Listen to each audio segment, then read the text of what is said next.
नमस्कार दोस्तों, आज का हमारा टॉपिक है म्यांमार में चल रही हिंसा। जैसा कि आप लोगों को मालूम होगा कि म्यांमार में 2 माह से हिंसा चल रही है। जैसा कि 1 फरवरी को म्यांमार की सेना द्वारा तख्ता पलटकर सरकार के कई बड़े नेताओं को बंदी बना लिया गया।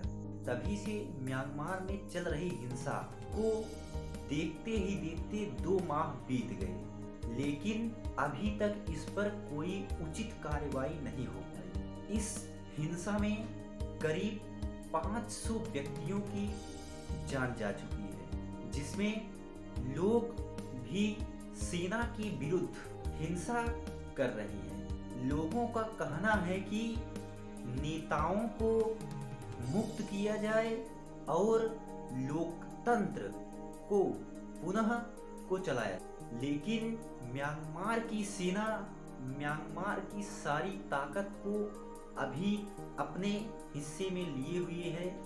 बताया जाता है कि म्यांमार में उत्पन्न हुई हिंसा चीन द्वारा भड़काया गया है, लेकिन यह कितना सत्य है, इसकी सत्यता की जांच अभी नहीं हुई है। लेकिन म्यांमार में चल रहे 2 महीने से इस हिंसा को कोई भी देश इसमें दखल नहीं दे रहा है।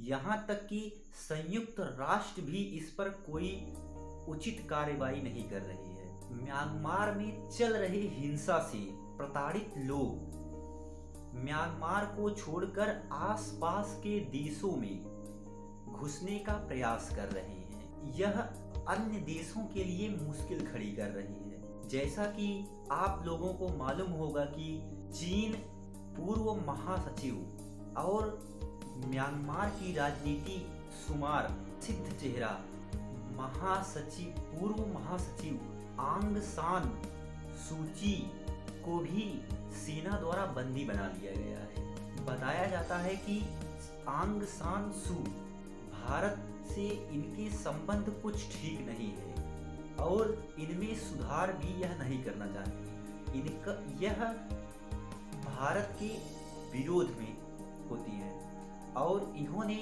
चीन का समर्थन किया है। लेकिन म्यांमार भारत का पड़ोसी देश है, जिसको देखते हुए भारत पर सवाल खड़े हो रहे हैं। लेकिन भारत म्यांमार के मामले में दखल नहीं दे रहा है, क्योंकि आंग सान सूची से भारत के संबंध ठीक नहीं है। लेकिन सेना ने अभी तक भारत के विपक्ष में कुछ नहीं बोला है, जिसको देखते हुए म्यांमार से अपने रिश्ते को भारत खराब नहीं करना चाहता है।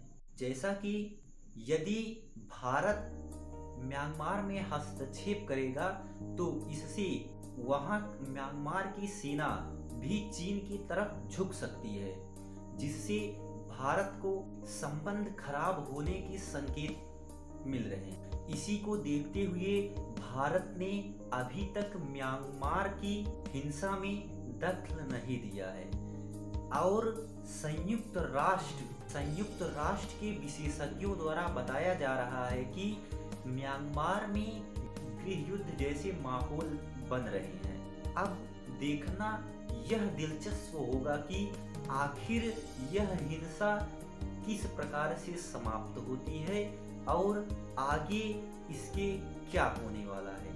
इसी के साथ हम आपको अगले वीडियो में मिलेंगे। धन्यवाद।